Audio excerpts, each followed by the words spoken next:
Thank you, Gavin. It's good to be with you all today. I am married to a minister.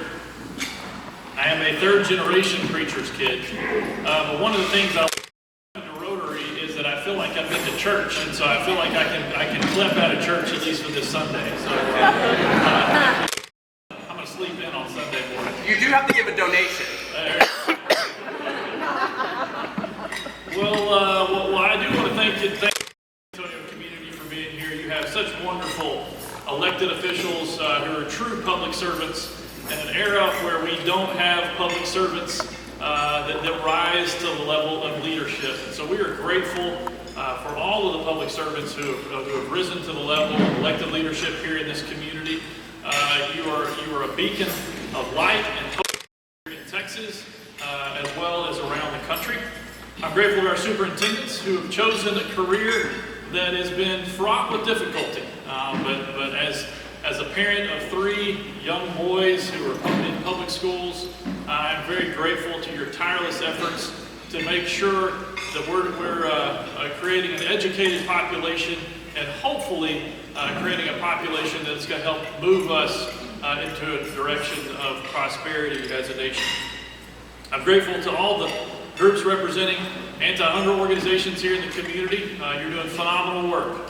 My good friend Eric Cooper, who runs the San Antonio Food Bank, it's the best food bank in the country. And it seems like most of the best things happen here in the San Antonio community. And so I'm very grateful to the work that you're doing, to Daily Bread Ministries, and to the work of the Snack Pack program here in your community. I'm grateful to my colleagues who were able to join me today. Elaine, soon to be Dr. Elaine Hernandez, who is also the president of the Rotary Club in McAllen. She runs our South Texas office, and so we're grateful for her presence. We're grateful that Jared Gould, the director of all of our field offices around the state, could travel with me today. I'm especially grateful for Adela Flores and Des Alexander, if you'll stand so we can greet you. The 2 of them have overseen our work in the San Antonio community for the past 4 years, and today they bring to a completion our work to build public and private infrastructure in this community on behalf of the state of Texas.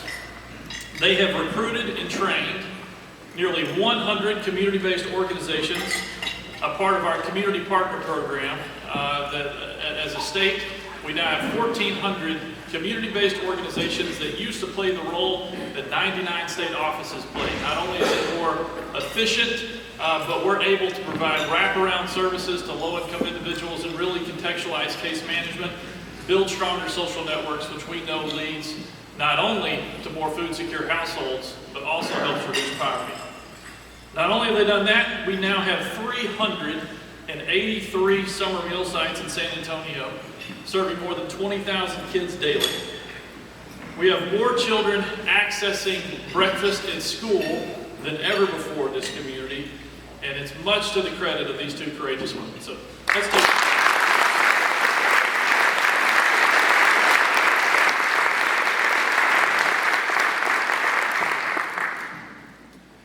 Finally, I'm grateful to Joan. Wow, what a force of nature. We just had the pleasure of meeting over the summer. This is our first time to be able to meet in person, but through continued conversations, I can understand why you elected her president and why I probably should join the San Antonio Rotary Club and just commute from Waco. Well, it's always good to be back in San Antonio for multiple reasons. One, I love to drive down to Tito's and get the fajita taco a la Mexicana while I'm in town, but also because this is my hometown. My 2 oldest boys were born in San Antonio. It has a special place in my heart. Before moving back and taking the job with the Texas Hunger Initiative at Baylor, my wife and I and our 2 oldest boys lived in the West Side community, just west of downtown, where we did inner-city community development work. We were able to start a business in the community, to be able to employ community residents, an after-school college prep program where we're able to take kids from Lanier High School and prepare them for college. We had a 100% college placement rate during my tenure here, and it was just an incredible experience for us. As custom for our family, we've lived in low-income households, or in low-income communities ever since the time as a seminary student I moved into inner-city Waco as a student. We lived on Saunders and Chupaderos, which is just past Lanier High School. And during that time there, we had an opportunity to get to know our neighbors. One of our neighbors, Josie, went blind while we lived there, but she and her husband, though they were disabled, would take the bus and work at the lighthouse for the blind. Every day they would be picked up at 5:30 in the morning and dropped off later that evening. Oftentimes they would get a job cleaning the chicken restaurant at the end of the street on the weekend so that they could supplement their income. But Josie always thought about others first. So she would make sure that if she was making meals at home, that she would prepare a little extra plate and bring it over to our house. Or if she was picking up clothes from a thrift store for her grandkids, that she would buy something for my kids. When we couldn't go home to visit our families over the Easter holidays, she would invite us to her house so our kids could have an Easter egg hunt. We also had a neighbor named Liz Gomez. Liz was the primary caregiver to her two wheelchair-bound parents. Her husband had a full-time job just outside of the community. She had 8 children. And so Liz knew that the ticket out of poverty for her kids was to make sure that they were going to graduate from high school and go to college. But Liz knew that that was a ticket out of poverty for everybody in the West Side community, a community where we had $19,000 per household median income, and typically 3 to 4 generations sharing a home. So every day, Liz would send her kids off to school. She would get her 2 parents situated for the day. And then she would make her way to the elementary school, the middle school, and the high school throughout the course of the day to volunteer to make sure that not only her children were doing well in school, but the other kids in our community understood the importance of education. Well, Liz, like most of our neighbors, didn't have health insurance. She got an ear infection. Her ear infection got really too painful for her to be able to cope, so she caught the bus one afternoon, or one morning, went down to one of our emergency rooms here in downtown. She sat in the emergency room for most of the day and wasn't able to be seen, and so she needed to catch the bus to get back home before her kids got out of school. When she got back home later that evening, her eardrum ruptured. The infection got into her brain. She fell into a coma and she never woke up.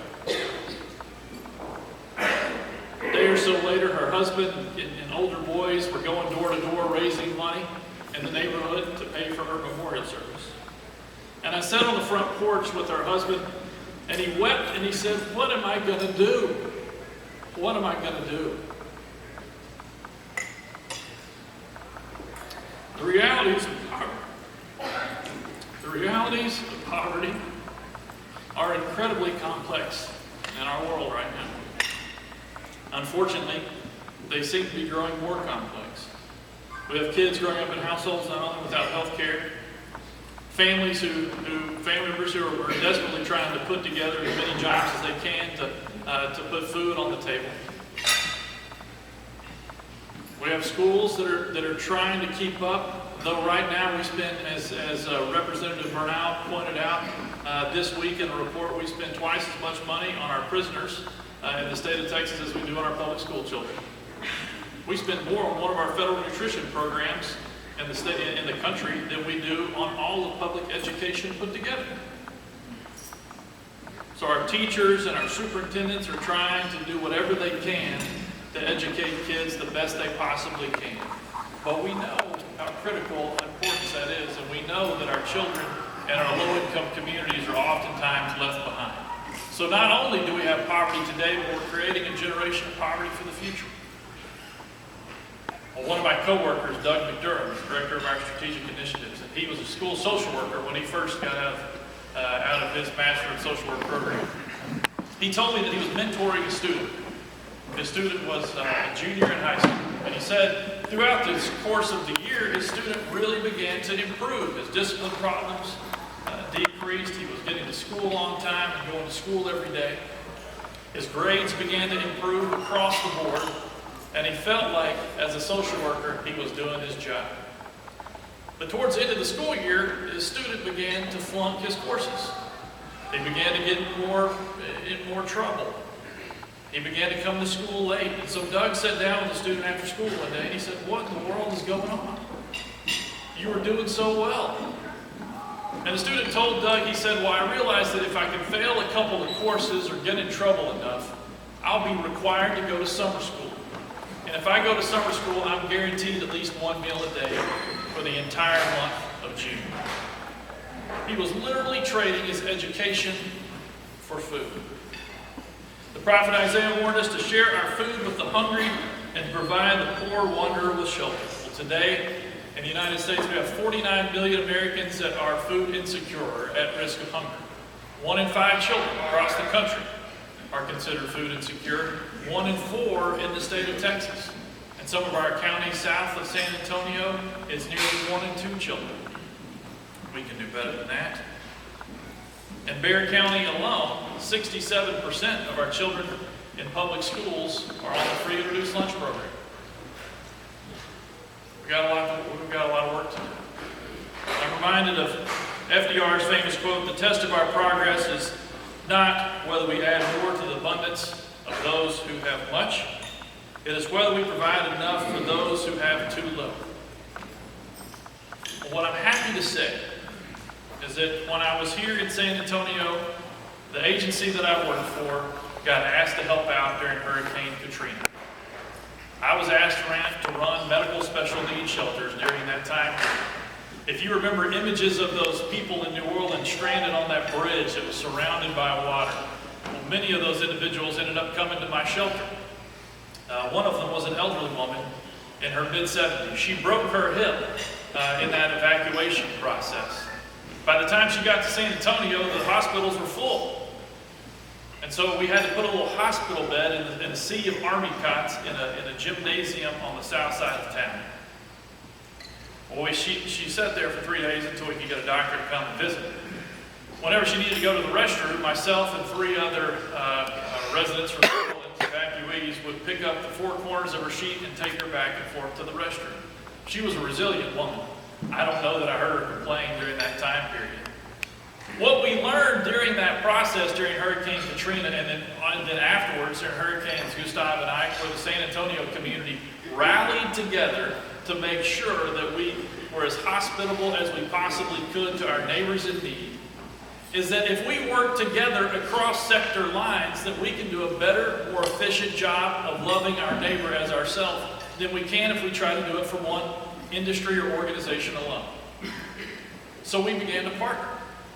The city, the state, the federal government began to work more in line with each other.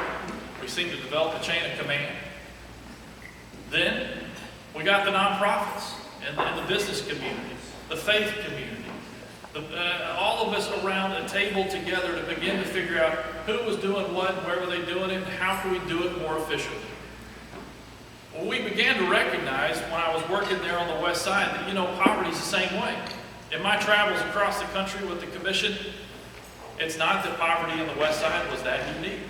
It was comparable to what we saw in inner city Washington, D.C., or Little Rock, or New Mexico, you name it.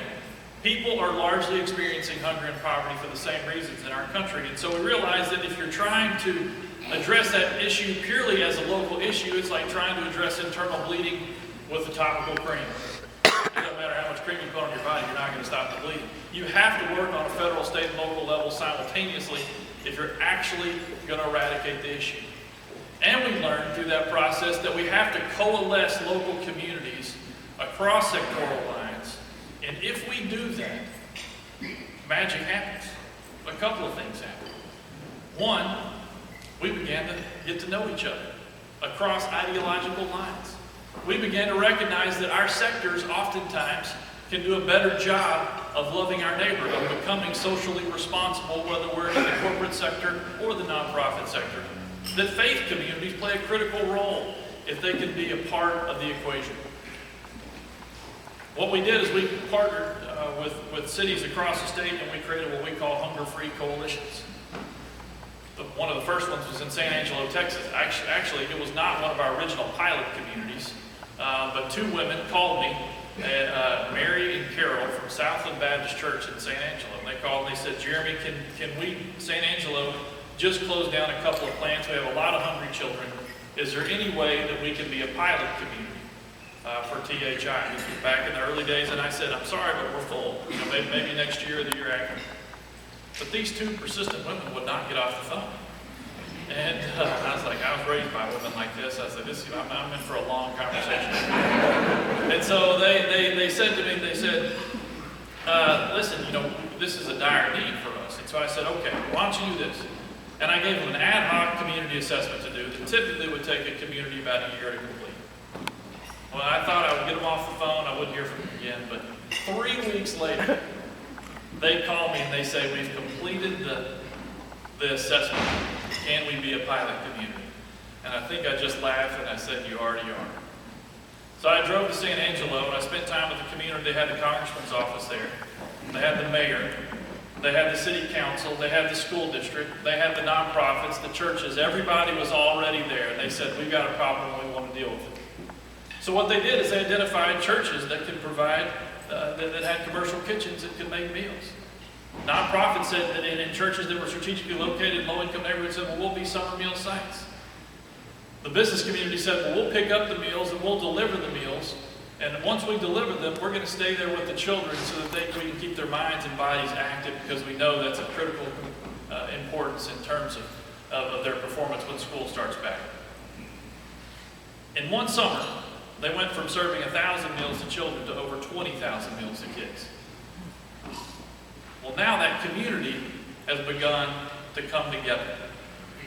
And they've come together across ideological lines. So though we live in a contentious time, they've built trust with each other, and they've learned a process to deal with a big social issue they did not know that they could overcome. And they're overcoming it. Now, they're serving upwards of 30,000 meals a summer to kids. They have community gardens all over the city. They have a robust community partner program. You name it, and they're getting into it. Well, we've used that model all across the state of Texas. Today, we have increased nearly 2,000 summer meal sites around the state of Texas using that model, resulting in 21 million additional meals over the past several summers to kids in the state of Texas. One of the things that we identified is that when kids got breakfast at school, their academic performance increased, that their discipline problems decreased. And then if you serve breakfast in the classroom in the first 10 minutes of the day, it reduced the stigma issue of being the poor kid eating in the classroom or eating in the cafeteria before kids got to school. That program has worked incredibly successfully. I'm reminded as a Baptist preacher's kid of a biblical analogy for everything that I do. And I'm reminded of when Jesus saw the disciples fishing and they weren't catching any fish, and he said, just cast your net on the other side. And they pulled up more fish than they could possibly catch. Well, that's breakfast in the classroom. As a result, now we have 300,000 children daily eating breakfast in Texas that were not 3 years ago, resulting in 72 million additional meals to kids. So we begin to see their academic performance increase. One of the things that we're not hearing as often from these teachers is them being bugged before lunch by their students saying, Miss, when's lunch? Mister, when's lunch? Teacher, what are we going to eat next? Or having to bring extra snacks for the kids to be able to make it through. We also have been able to pass legislation with Congress.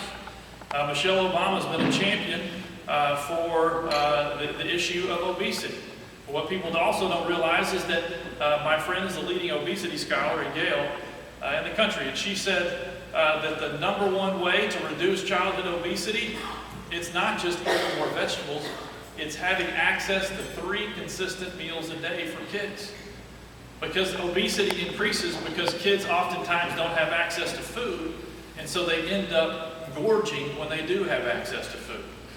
And so that ends up disrupting their digestive system, and that leads to childhood obesity, type 2 diabetes, and you name it. So she said, if we can just make sure they have access to 3 meals a day, we'll be all right. Well, so we passed the Healthy Hunger-Free Kids Act, and now we're needing to pass the Childhood Nutrition Reauthorization. And the Healthy Hunger-Free Kids Act, one of the things that it did is instead of just having an after-school snack, now we can provide a full meal to kids after school. Dallas ISD, they're doing some things right. And they are serving 98,000 children daily 3 meals a day. Isn't that incredible? 3 meals a day. So there are things we can do. The after-school meal program now provides 10 million meals to Texas children that were not getting meals after school before the program was passed 5 years ago. So we're doing a lot right. We're doing a lot right. But as Representative Bernal pointed out in his report this week, we've got a big gap, and that's on the weekends. And so the fact that the San Antonio Rotary is stepping in to fill that gap with a great organization like Snack Pack for Kids is critical. We need our children to be well fed over the weekend so that when they come back to school on Mondays, they are ready to learn. When we were initially rolling out our Breakfast in the Classroom program in Dallas Independent School District, one of the principals told us that they called Mondays Throw Up Mondays, because kids would come to school on Mondays after not having eaten all weekend, and they would gorge themselves because they hadn't eaten any food, and so they would end up throwing up. She very flippantly said that because it had become the new norm. These snack pack programs are critical for bridging that gap for children to make sure that they're doing well. And we don't have federal funding for that. So that's where private organizations like Rotary clubs and congregations can really come to the aid of organizations like the Snack Pack program and Daily Bread to be able to meet that need. Well, we're doing a good job. We're doing a good job. We're making progress because we're working together, but we have a long way to go. Our setbacks have been numerous, but I'm reminded that Dr. King warned us, human progress is neither automatic or inevitable, that every step towards the goal of justice requires sacrifice, suffering, and struggle, and that justice will only be a result of the tireless exertions and passionate concern of dedicated individuals. We all know that Dr. King's generation was judged based upon what side they took during the Civil Rights Movement. We all know that we judge our family members who lived during that era based upon what side they took during the Civil Rights Movement.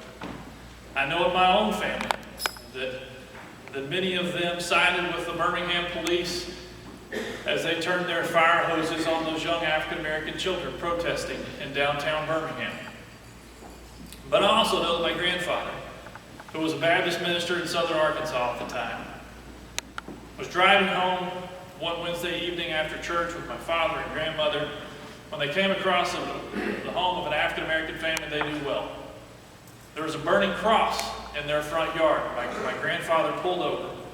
He told my father to go inside and check on the family.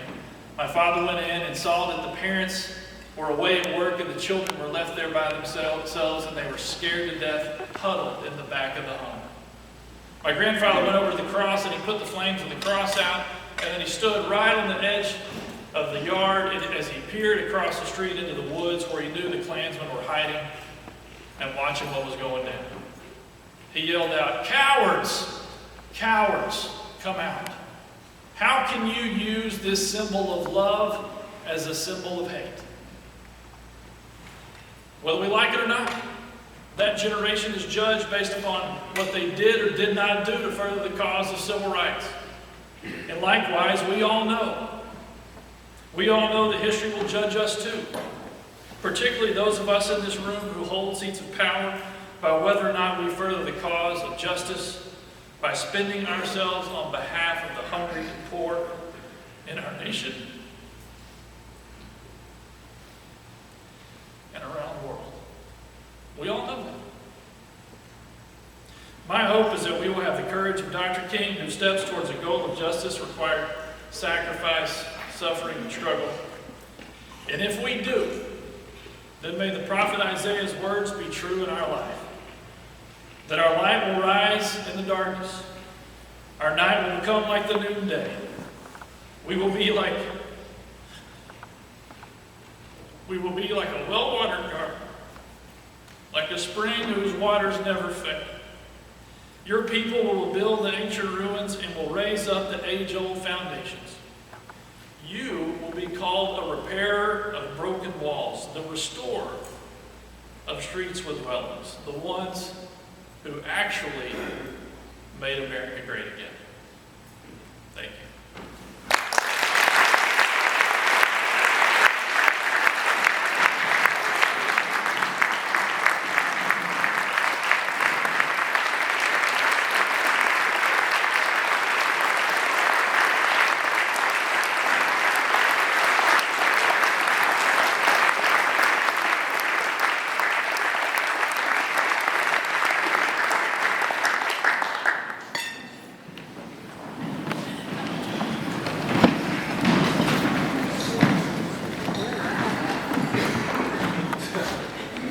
Jeremy will be happy to answer some questions in the time that we have left. If you have questions for him, please. I apologize for getting overclimped. My parents happen to name me after the weeping prophet of all people. Mom and Dad.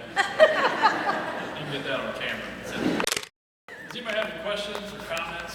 Sure. Yes, we've got one in the back. Echo every word you said. That's right, admiration with respect to what you do. But I look at the last word of your title there, and it says world. I have no doubt that we'll cure this problem in the state of Texas, and probably in the United States. But right now, 80% of the children born in the world are born into poverty and hunger. The only way we're going to solve that problem is to encourage the religious leaders and the leaders of the world to introduce people to birth control. There are too many people being born without spreading our wisdom. Yeah, I will say, you know, I said initially when we created our model that we have to work on a federal, state, and local level. The reality is that in a climate where you have an international economy, where kids are used to living on both sides of the border, in a situation right now where in Central America, our children in Central America are so fearful of staying at home that they're coming without their parents across the Texas-Mexico border, and that very difficult journey. One of my colleagues at Baylor, her job is, she is a forensic anthropologist, and her job is to go identify the remains of the children that died in the desert. So to your point, you're right. We have to work on a global scale as well as a federal, state, and local scale. And I think if we do that, if we do come together as you're suggesting, if our religious leaders, our elected officials, and those of us, I think sometimes we look to the president or a future president or whomever to be able to save us as if they have some kind of a magic bullet. But the reality is, the only way that we're going to be able to transform society is if we all individually engage this broken world. So thank you for your comment. Yes? I recently read that there's a measurable, statistically significant difference made by having a washing machine at a school. And there was a program in St. Louis where this started, and I understand that Whirlpool is actually taking on different communities and giving clothes washing machines to schools. And I'm wondering if you're aware of if that's made it to Texas. I don't know if you heard me said that there's a significant difference when washing machines are put in schools. So that kids can have clean clothing. I am not aware of that, but that is a phenomenal thing, and I would love to see that study to see how we might be able to be advocates for that. It's great.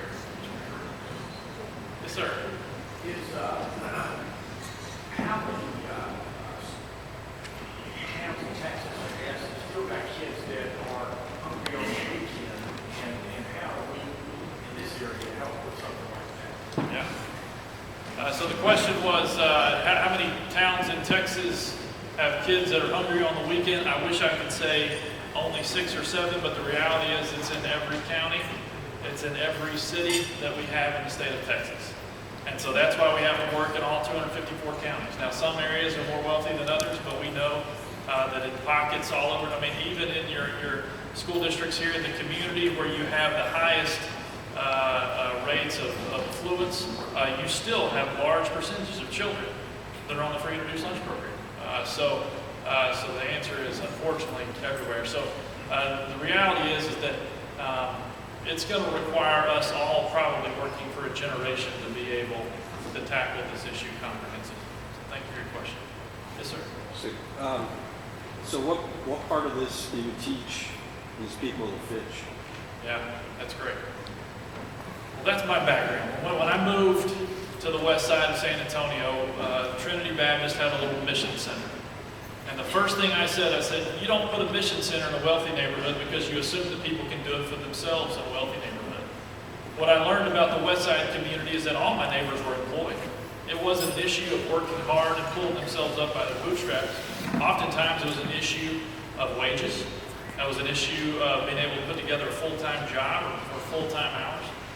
But one of our proudest moments was being able to take that mission center sign down off the doors. I said, these folks don't need us to give them our used socks, which our mission center was full of at the time. Instead, we created a business.